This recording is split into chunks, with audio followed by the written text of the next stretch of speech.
Bonjour, aujourd'hui l'Europe des Lumières. Qu'appelle-t-on le mouvement des Lumières?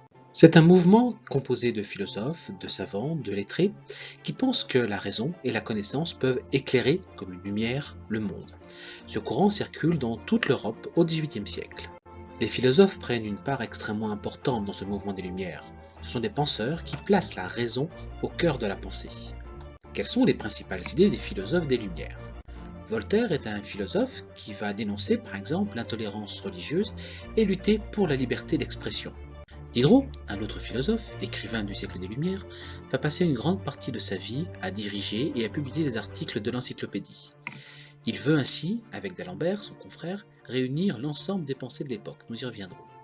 Les savants du XVIIIe siècle fondent toutes leurs recherches sur l'expérience et la raison. De nombreuses découvertes témoignent du développement de la curiosité scientifique. Mais également, ils se passionnent pour les découvertes et pour la cartographie.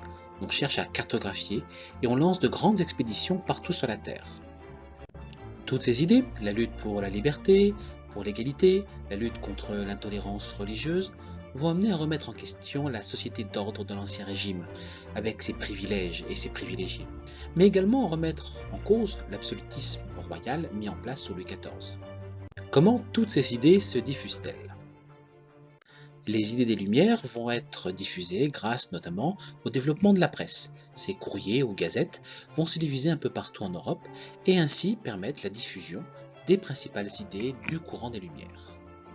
Les philosophes comme Voltaire, Rousseau, Diderot voyagent beaucoup, rencontrent des princes, rencontrent d'autres lettrés et écrivent également beaucoup. Ces déplacements vont permettre et faciliter la diffusion de l'ensemble de ces idées. L'encyclopédie de Diderot et d'Alembert va jouer un rôle essentiel dans la diffusion des idées des Lumières, dans la connaissance, mais aussi dans les articles plus polémiques sur la liberté par exemple. Publiée seulement à 7000 exemplaires, ce qui est énorme pour l'époque, elle connaît un grand succès et de nombreux lettrés peuvent ainsi la consulter et en discuter autour d'eux, et ainsi diffuser les idées des Lumières. La diffusion de ces idées va petit à petit aider à forger ce qu'on va appeler l'opinion publique. Ce qu'on appelle l'opinion publique, ce sont des idées partagées par un grand nombre de personnes.